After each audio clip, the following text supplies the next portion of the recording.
نصیر آباد میں مولانا عبدالغنی علیہ رحمہ کے عرس چہلم پر دی تھی.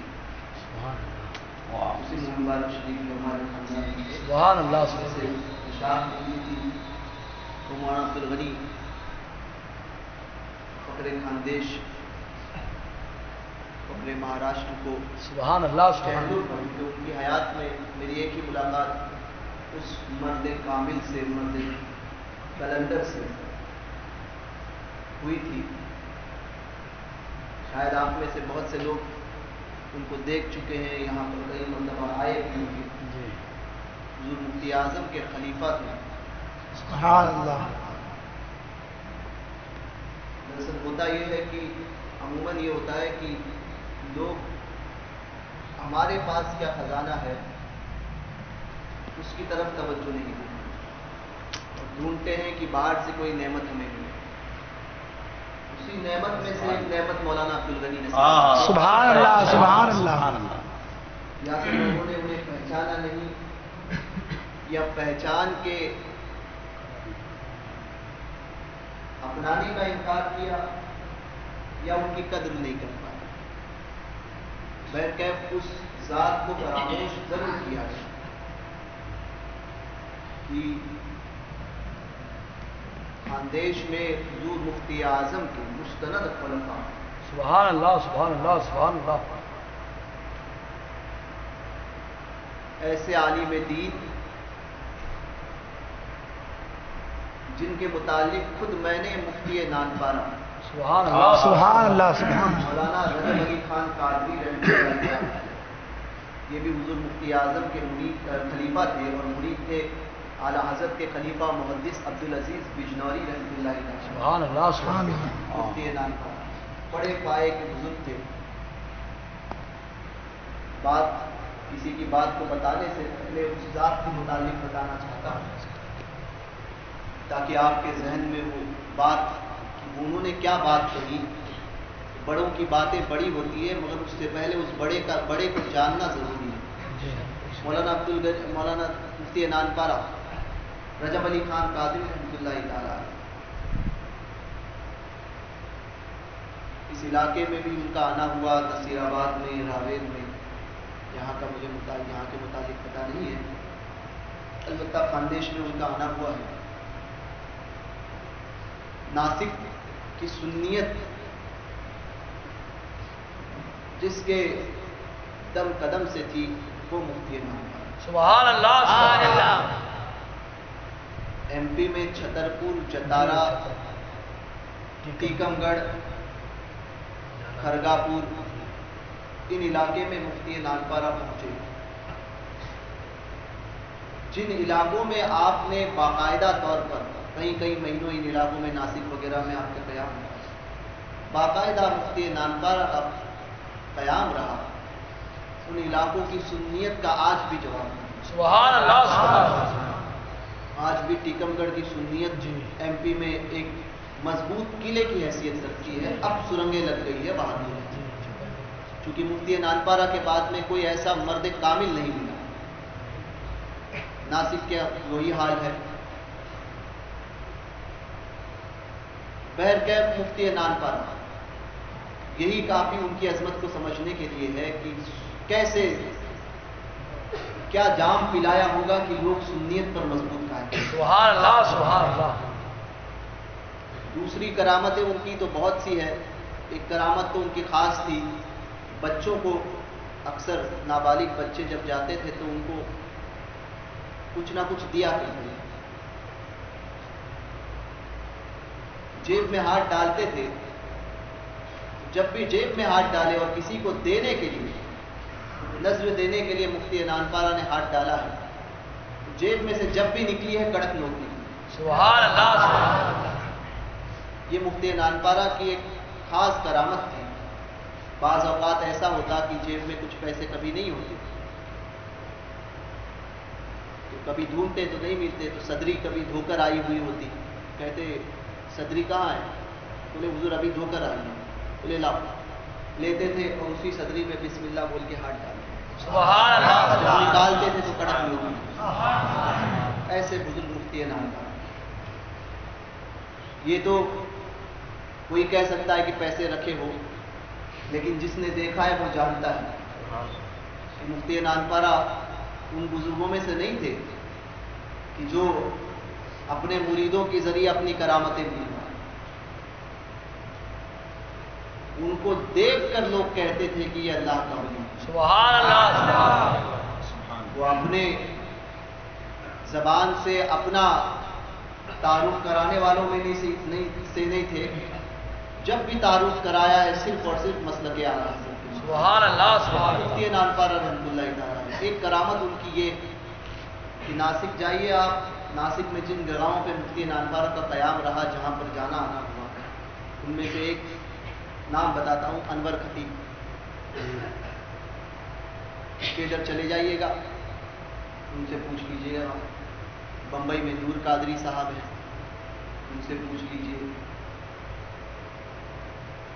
ٹیکم گڑھ میں کیپٹن صاحب کے نام سے ایک مشہور ہے، ان سے پوچھ لیجیے گا۔ حاجی اکرام صاحب تھے، ان کا تو انتقال ہو گیا۔ ایسے کئی لوگ جو ملیں گے جو مفتی نانپارہ کی خدمت میں ہیں، نوجوان تھے، شادی نہیں ہوئی ہے، بعض کی شادی ہو گئی، مفتی نانپارہ کی بارگاہ میں آتے اور کہتے کہ حضور شادی، یا ماں باپ کہتے حضور اس کی شادی ہو جائے، کہتے اچھا ہو جائے گی، پہلا لڑکا ہوگا اس کا نام یہ رکھنا، دوسرا ہوگا اس کا یہ رکھنا، تیسری لڑکی ہوگی اس کا یہ رکھنا، چوتھا بیٹا ہوگا اس کا۔ سبحان اللہ۔ لوگ بابڑا پوچھتا ہے کہ معاذ اللہ حضور کو علم غیب نہیں تھا، معاذ اللہ۔ کہتا ہے وہ، کہتا ہوں حضور کے 1300 سال بعد اس چشم عالم میں حضور کے ظاہری اعتبار سے پردہ فرمانے کے 1300 سال بعد، 1350 سال بعد رجب علی کے علم کا جواب نہیں ہے، رجب علی کے علم غیب کا جواب نہیں ہے، اعلیٰ حضرت کے پروردہ کا جواب ہے، بے شک، بے شک۔ اس کے علم غیب کا جواب نہیں ہے۔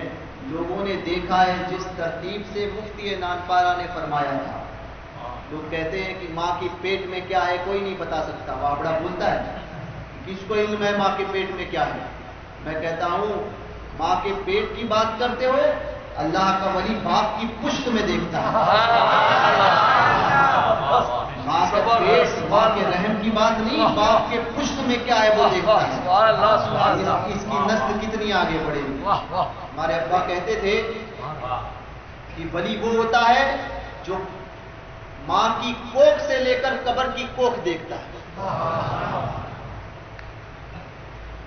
وہ ساری چیزیں اس پر آیا ہوتی ہیں۔ غوث پاک نے اسی بات کو ذکر فرمایا، فقیر وہ ہے جو کاف سے پاک تک دیکھے، اس کو سارا علم ہو۔ عرض کی حضور فقیر، اس سے غوث پاک کا عقیدہ بھی ثابت ہوگا۔ سبحان اللہ، سبحان اللہ۔ فقیر یعنی یہ آج کل کے مانگنے والے نہیں ہوتے، صوفیہ کی اور اولیاء کی اصطلاح میں فقیر ولی کامل کو کہتے ہیں، سمجھے؟ تو آپ پوچھیں گے کہ فقیر تو یہ مانگنے والا بھی فقیر ہے، وہ فقیر نہیں، فقیر ولی کامل صوفی کے مطابق وہ ہے۔ آج کل تو ہر ایک صوفی بنتا ہے، مگر صوفی کا اصل معنی کیا ہے؟ غوث پاک کو پوچھیں۔ غوث پاک فرماتے ہیں فقیر وہ ہے جو کاف سے قاف تک پورا دیکھے، کاف سے کاف تک کا علم اس کے پاس ہو۔ غوث پاک کا عقیدہ دیکھ لو، غوث پاک ایک ولی کے لیے اس علم کا ہونا ضروری سے کہتے ہیں، قرار دیتے ہیں۔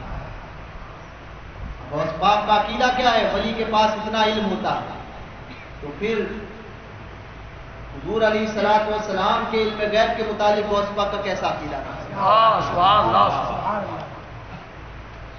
حضور سے پوچھا گیا حضور اس کے معنی کیا ہے؟